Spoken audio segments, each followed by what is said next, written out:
Hello and namaste.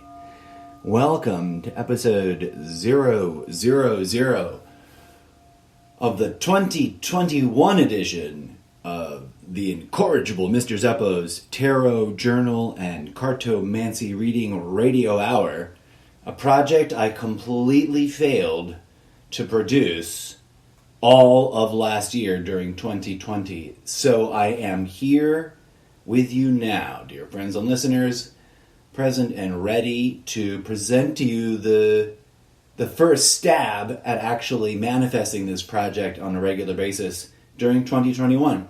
My humblest and most sincerest thanks for joining me.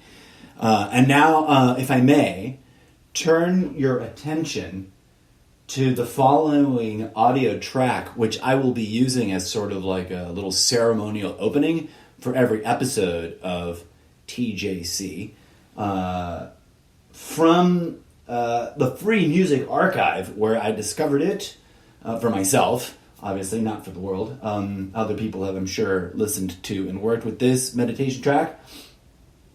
A track entitled Buffalo Meditation by Kelly Mays.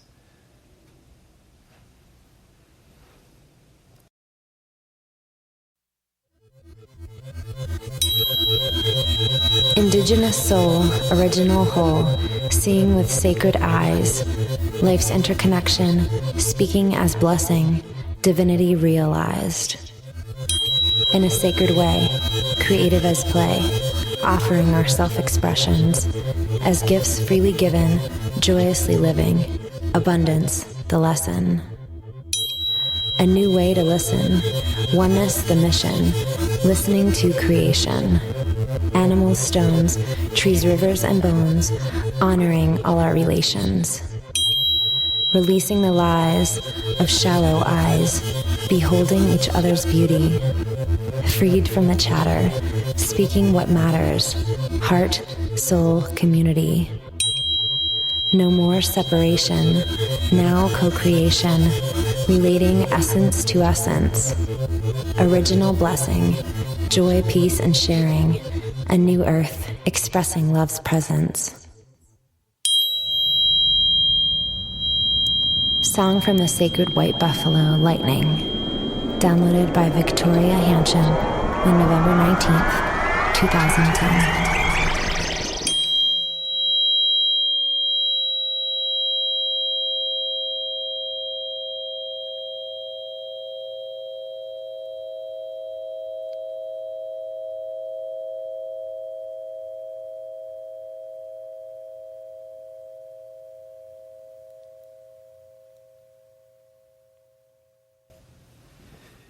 Much love and gratitude to Kelly Mays, the artist behind that Buffalo Meditation.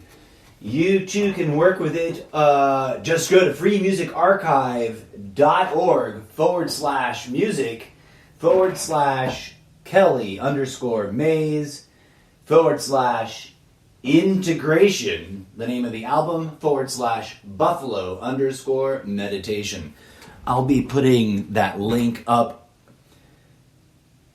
later today in the description for today's episode. Hello, namaste, and thank you for tuning in, dear friends and listeners. I'm shaking things up a bit.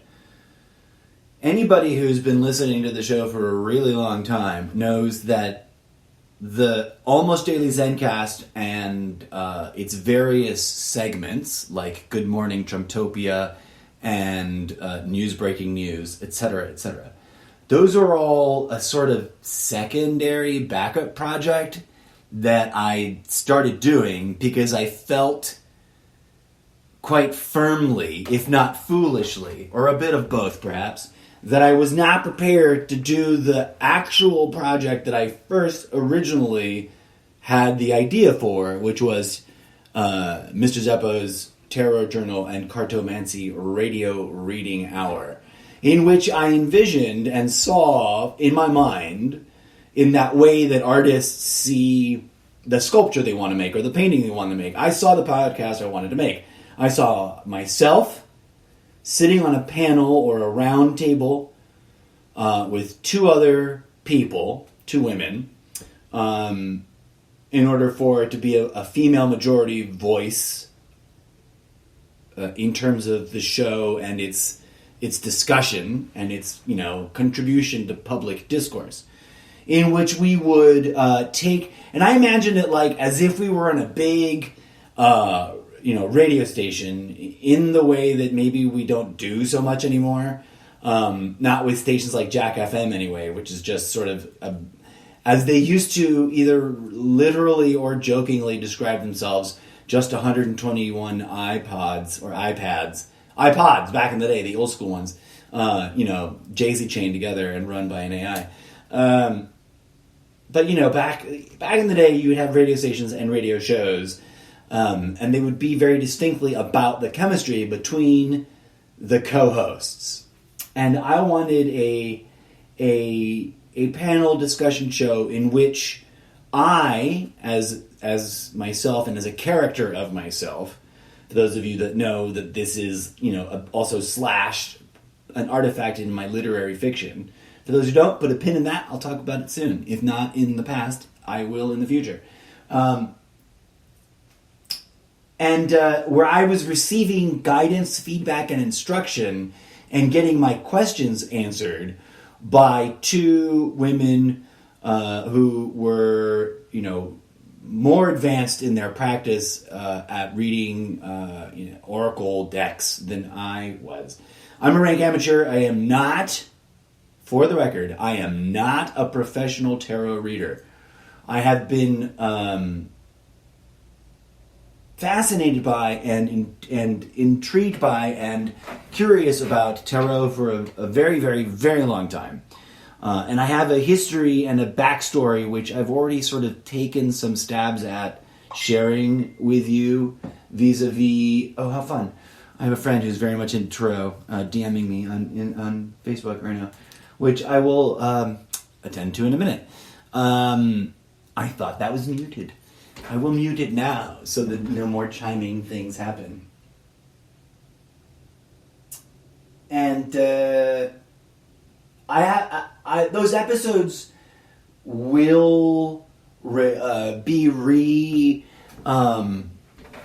I don't want to say recycled. They'll be upcycled. They'll be updrafted, and I'll re-engineer them and reintroduce them to the flow.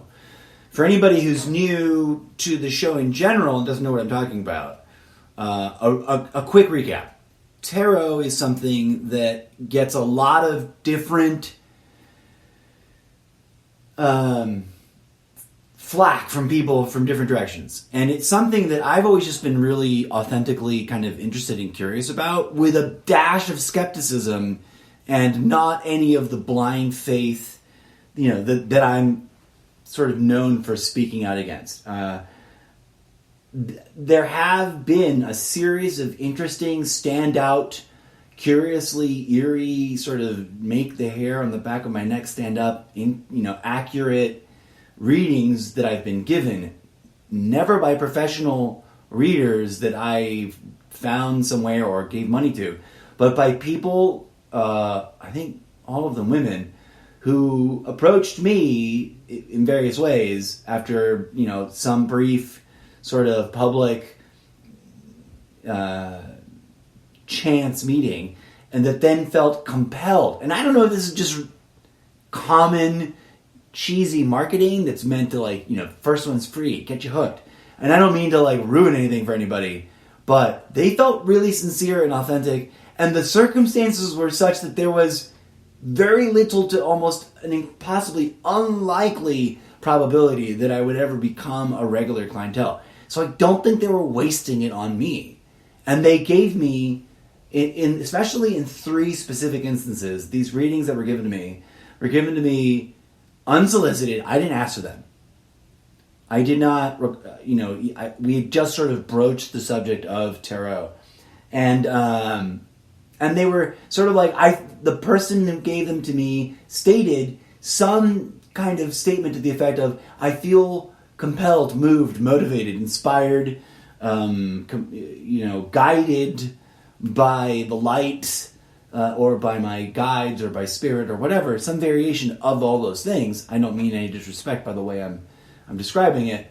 And that it was a compulsion that needed to be satisfied, or else it would be very, I don't know, unfortunate and sad. I don't know, there was like this compelling need to tell me whatever the reading needed to show. And those have always been really intriguing, fascinating, helpful, to not make it sound like I'm, like I say I have a dash of skepticism. I'm not a hater. I'm not going to vilify anything here. I'm working with a collection of decks that I own because I have felt the need to collect and build towards this little project here. So, welcome to the show. Enough of my backstory and weird context. Let's just get down to business. You understand that I'm not a professional reader, except for once for a friend, and they gave me, they paid me in a sort of tip me what you think is fair kind of way, and it was delightful, and I hope it was helpful. I've never charged anybody, right? We cleared that. Okay. I'm also not, like, disclaimer number 2, I am not, technically speaking, well-trained.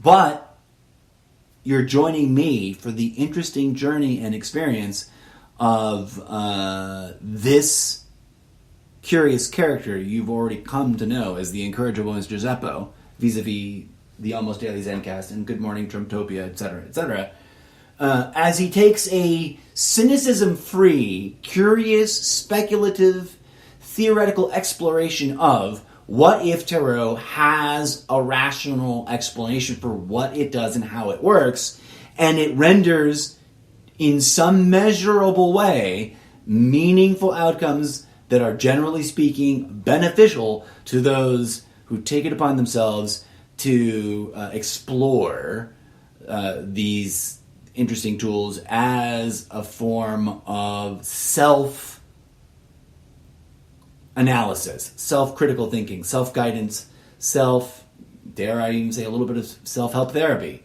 right? Those kinds of things are popular. Welcome to the experiment. This is like rebooted iteration number 3, and we're diving right in. I'm just going to walk you through what I intend to do as I do it, and hopefully I won't burn myself out talking about it too much. And I may break it up into 3 parts, because we are already at 10 minutes and 30 seconds. I don't want this to turn into a 4-hour-long thing. So, Free Music Archive, by the way, I should give a bonus thing, is a wonderful source for all creatives out there that would like to work with music shared by artists who want to share it under the delightful and quite friendly, easy to use Creative Commons attribution license. Go check out freemusicarchive.org and familiarize yourself with the way the website works. Much appreciation, honest, sincere, and genuine, and authentic thumbs up endorsement. I will, to be in compliance with the way you're allowed to use this music, I should clarify and explain something. When I upload a track or a piece of music or whatever to my iPad and then upload it, we should have a different word for when you put it in the app, but I upload it into the Sprecher podcast creation app, it can then bookmark and list those tracks, sometimes accurately, sometimes not so accurately. So you should have Buffalo Meditation by Kelly Mays on the RSS feed, especially if you come visit Sprecher.com and visit my page. when you're looking at this episode's page, it should list it out individually, and you should be able to click right to the bookmark. That is my insight timer over here on my other device, telling me with a delightful gong noise, which you may or may not have been able to hear very clearly over there in podcast world, that I've been rambling I've been doing this for 15 minutes. So it is 15:22. This other music, to finish my statement of transparency, for those of you who might be curious, this other music I'm going to be playing on my, live in the room on my Herman Kardron speaker from my iMac. For the following technical reason. I've noticed in my studies, and I'll talk more about this in a minute, but in my studies, I work better with the cards if I'm in a certain sort of mental state that's conducive to my flow and my intuition, right? It hasn't been another 15 minutes. Why are you ringing twice? I'm going to turn those bells off, maybe. Oh, poo, I accidentally just finished that meditation session. So I'm going to play, to finish the thought about the music. Sorry, so many things interrupting on myself. The music tracks that I'm about to play, the following three music tracks, I'm going to attribute them now, and maybe again at the end of the session, from an album that I don't have open because I'm a silly...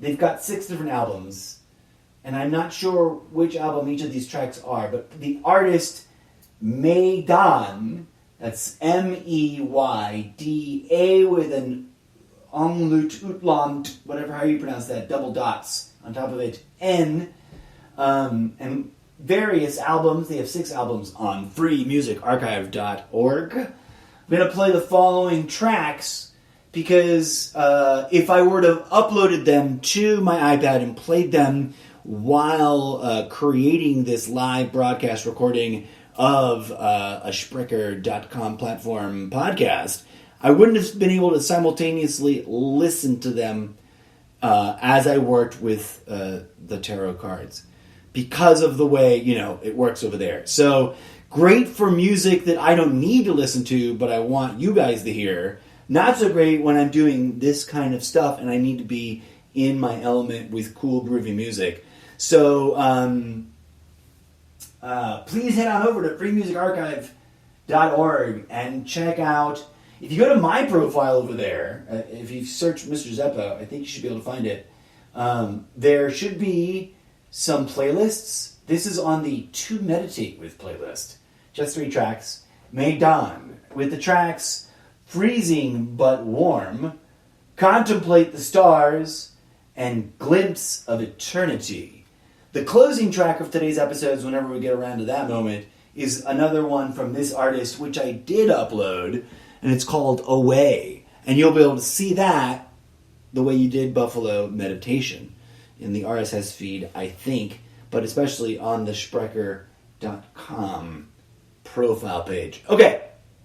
A moment of silence, if you don't mind, friends. Thank you for tuning in. What we're going to do next is the first thing that I was sort of inspired / you might say guided to do in terms of, oh my God, what do I do about kickstarting the tarot journal? But I want to take a moment to sort of focus myself and zen out and position my chair and other accoutrements. So one moment, please. Deep breaths. Take 3 deep breaths and exhale gently and slowly.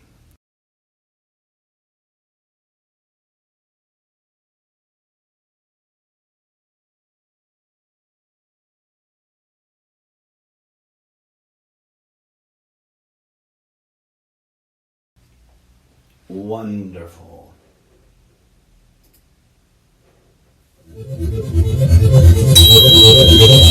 Indigenous soul, original. No, that's super loud, and it's also already the buffalo. Hang on. Technical errors. Boom. Technical errors.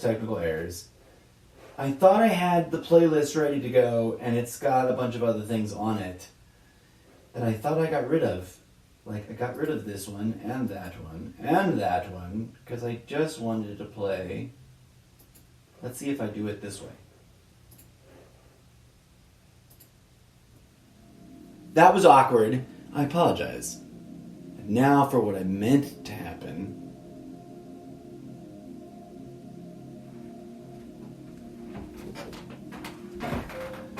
Part of me wants to just stop and delete this recording and start all over again, because that was ridiculous. But part of me says, no, leave it, and when you do the cleanup post-edit in a week or 3 or a month from now, or maybe 5 years from now, edit it out. People will either bitch and moan and complain about it, or get a giggle out of it, and it's fine. Thank you for joining me in this moment. I'm doing something that actually kind of makes me...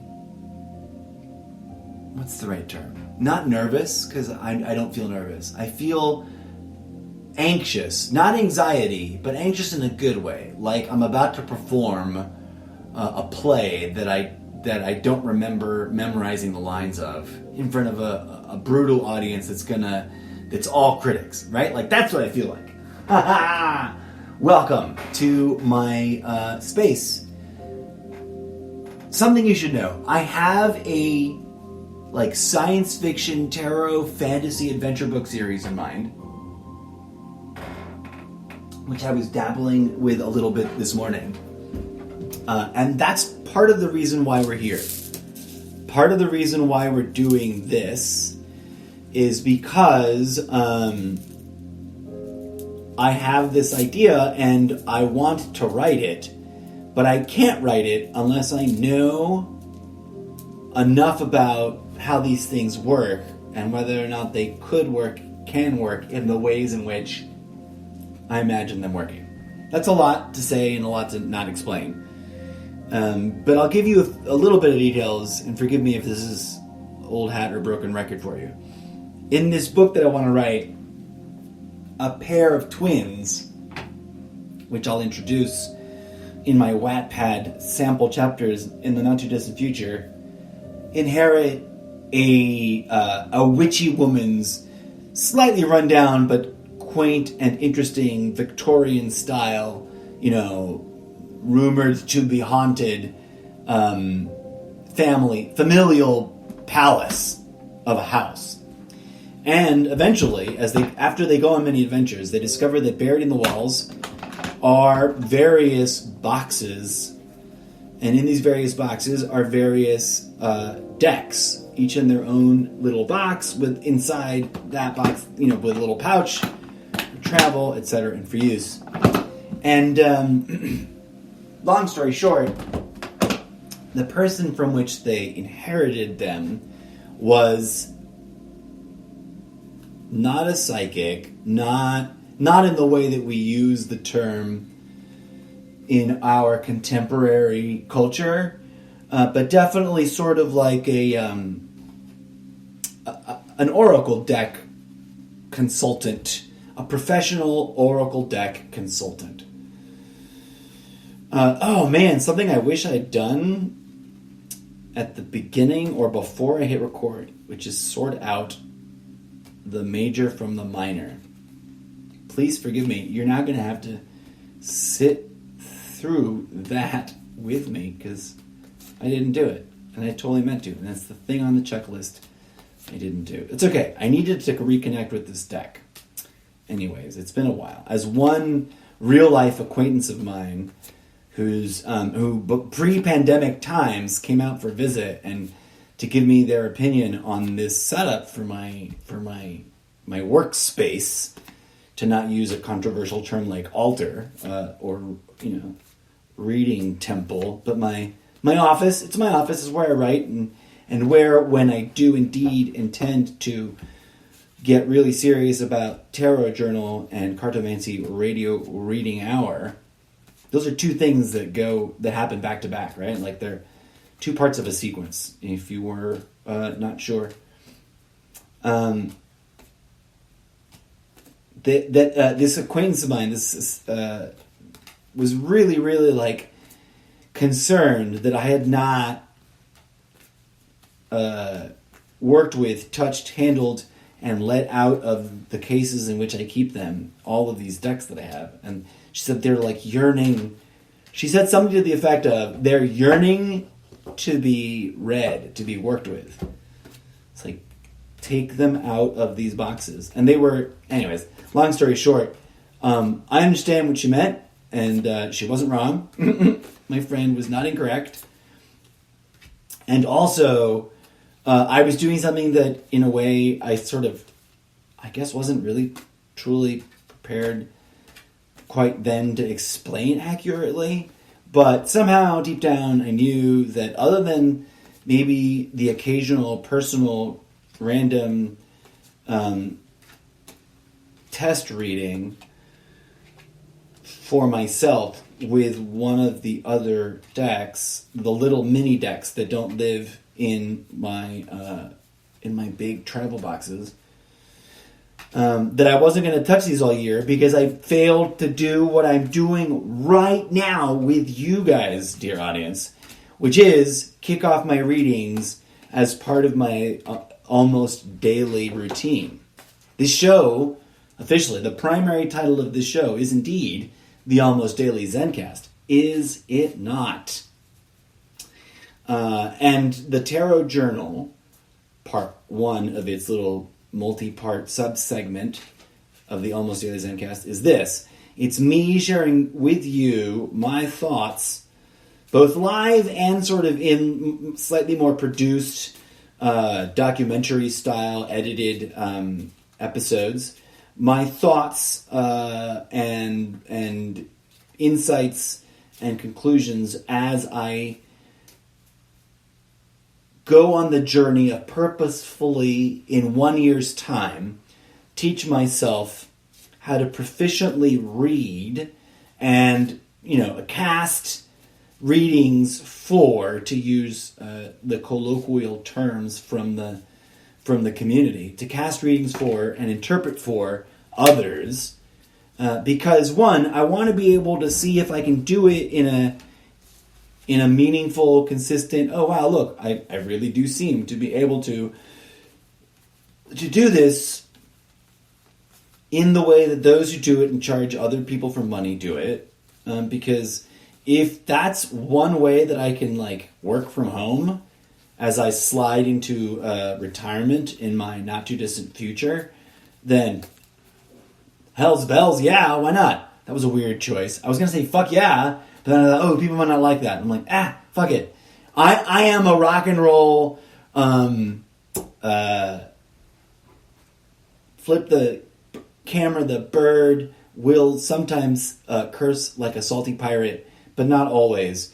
Which is why my show is marked explicit, if anybody has been wondering. I don't really do much explicit cursing or talking about graphic content. I have no interest in that, right? I have interest in healing and in facilitating the human species in figuring out whether or not we have a spiritual calling to be attended to collectively, or people like me who think we do are a cuckoo nut job crazies that should quit and shut up, right? That is objectively one of the things I'm scientifically exploring at all levels of this podcast project. Please don't freak out. Please, I don't need a bunch of people calling me crazy, cuckoo nut job crazy, because I get that enough as it is. I digress. I have completed the bit that I was doing there. And I'm debating because there's a few things like that I did not actually confirm for myself how I was going to do. So anyways, rambled long enough. Why did I separate the Major Arcana from the Minor? You might be asking yourself. Whether you are a tarot old-timer, like a pro, or someone that's just listening along because you were a fan of the show as you understood it to be under the Almost Daily Zencast brand or something else, or whatever. You love tarot, you hate tarot, you've never even thought about tarot, you have a sophisticated opinion on your own about tarot. Here's what I'm doing. I'm journaling about my exploration, about reconnecting with all of the decks that I've owned for quite some time and have not used, and teaching myself, right, how to read with them, not just plain old regular old-fashioned Raider Wyatt Smith style, but in a weird, funky way, which we will slowly together kind of come to understand. A methodology that I sort of see being hinted at in the fiction writing that I want to do. To come full circle, right? In the literature that I want to write, these characters go on to discover a sort of witch through the wardrobe, or what's the name of that book series? I sort of love it, but also it's not my favoriteest of all time. And so they go through the looking glass to stick to Alice, a little bit more well-established, more universally recognized. And in this through the looking glass world that they discover, that there's a portal of from within the house that they inherit from this witchy woman that had hidden away these very many tarot and or oracle deck boxes, is a world in which oracle deck magic is physically, tangibly real, and they have a sport and a competitive battle sport and multiple tiers, and it's really big and it's part of society, and it's sort of my my Pokemon meets Hogwarts meets Battle Mech meets all kinds of other fun influences. But if you can imagine sort of magic, circle casting, Magic the Gathering is of course included in that set of influences. In fact, I own a Magic the Gathering themed Oracle deck, which I found one day at a Barnes & Noble, not next to the tarot decks or in the self-help section like you usually find or other Oracle decks, but next to a bunch of Dungeons & Dragons stuff. And I was like, what? D&D has a in-world themed Oracle deck that is their total tip-o'-the-hat homage / knockoff of a tarot deck? I'm in. I bought it. I gave it to a buddy of mine from my day job as a Christmas gift one year. That same year, I also had to get myself an edition. So it's floating around somewhere. It's in the box. I digress. That's fun and neat, and I don't think I'll be working with it a lot. But I just wanted to share with that. So, where was I? I was about to dive into a question. Why did I separate the Major Arcana from the Minor Arcana?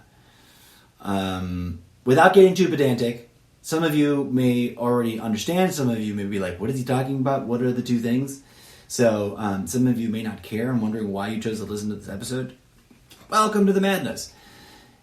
The traditional Raider Wyatt Smith deck, with which I will be working, especially in these first several days worth of episodes that I'll be doing that are tarot themed,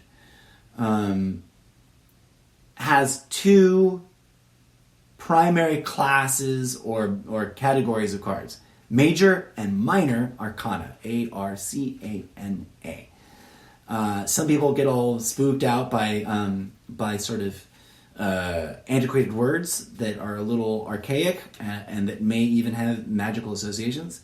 But we are magic friendly here, folks. If you're not, you're listening to the wrong podcast. Jesus was a magician. There, I said it. Some people may be shocked. Some people may not be shocked. I was not, for the record, I don't need to get accused of this. I was not trying to say that Jesus read tarot.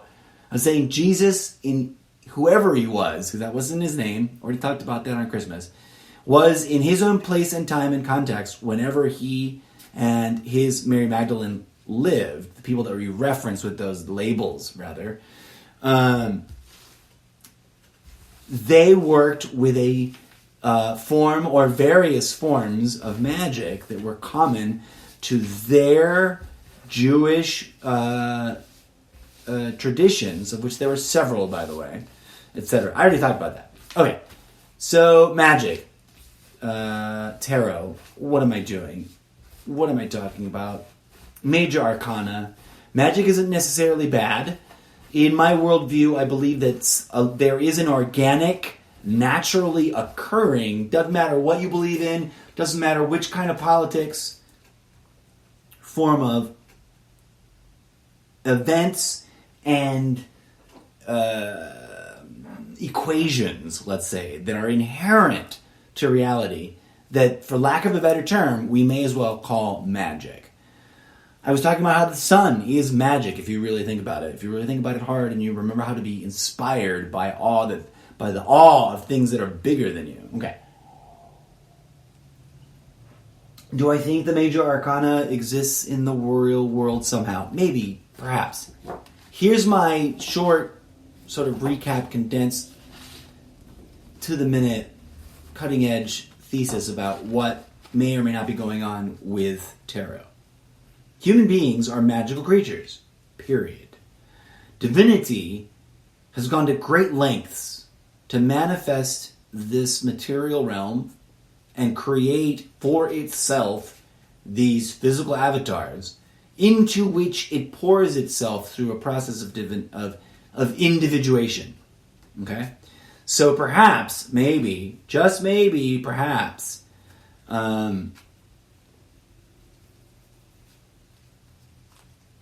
we have qualities inherent to us that are indeed a little on the supernatural, on the magical, on the metaphysical, on the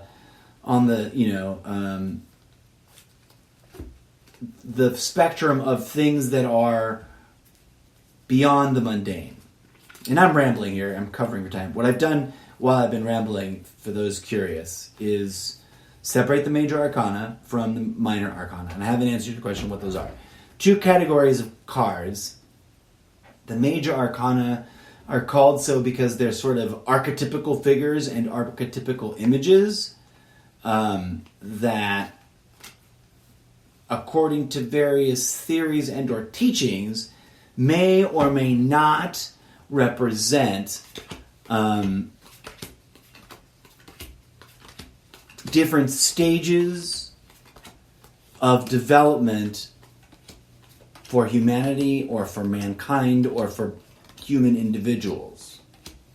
Things being multidimensional as we get into these topics, right? But so what I wanted to do today and share with you, dear friends and internet audience fam, was, for shits and giggles, see what would happen if I pulled 12 Major Arcana cards to represent the 12 months of 2021 and do a quick dip into their official definitions by hopefully not getting sued for referencing the various books that I'll reference. These are books that I own and paid for, and that if I had a legal team and a lawyer, I would have already written a very appropriately worded and crafted permission request letter. But since I'm just going with what Spirit tells me to do, here is me asking all future and past authors referenced for permission to use their content for the purposes of facilitating human evolution and spiritual alignment. I'm going to take a break because I realize I've been rambling for a bit as I get ready to do this. And that failure of doing some of this prep work worked out just great because I feel in the mojo and in the flow. And I never did play. If I played any of that music, it stopped playing. But thank you for tuning in and for bearing with me. I'm now ready. The Major Arcana are shuffled. There is a mix. I did a mix, so there should be an interesting, hopefully not too weirdly oppressive distribution of reverse cards. We'll talk about reversals, what those means. I'll actually explain to you what the Major and Minor Arcana mean when we crack open a book or two. And you will join me in exploring what this deck has to say about 2021, month by month. And I'm asking, for those curious, from the perspective of what needs to be. I'm still working on the phrasing, so you'll bear with me. We'll nail it on this interim, this little break here. And we'll discuss it and unpack it. But something to the effect of, for the greatest common good, what does humanity need to be aware of as each month progresses?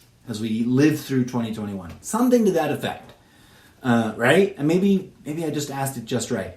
So we're going to pull a Major Arcana card for each month, and we'll look at their meaning, and we'll explore why this and why I'm not including the Minor Arcana. I've got my reasons, and why I don't mind upside down cards for such a read. In the meantime, please enjoy this song, which I think may be our closing song for all segments, Away by Medan.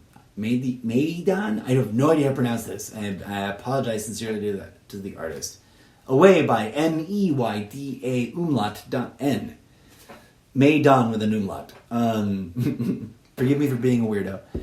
I'll be back in just a bit, folks. Thanks for your patience. We will be taking a reading, and we will be talking about 2021 and its arc. And we'll see what insights we can glean now. And hopefully, if things progress well and I'm still on task and in good form and hustling this hustle, the Tarot Journal and the Cartomancy Radio Reading Hour will become a well-integrated part of the Almost Daily Zencast on a weekly basis. And at the end of the year, we'll be talking about what we read today and whether or not it helped us, whether or not it was relevant, whether or not it was just interestingly inspirational, whether or not this experiment worked, didn't work, backfired, revealed things, whether I should sell all these decks off because tarot is a ridiculous fraud and I should just give it up, or whether it is what I suspect it to be, which I have expressed before in a podcast episode. I have a theory and we'll dive into it. Thank you for tuning into this part 1 of episode 001 of the incorrigible Mr. Zeppo's Tarot Journal and Cartomancy Radio Reading Hour. Tune back in just a few minutes for part 2.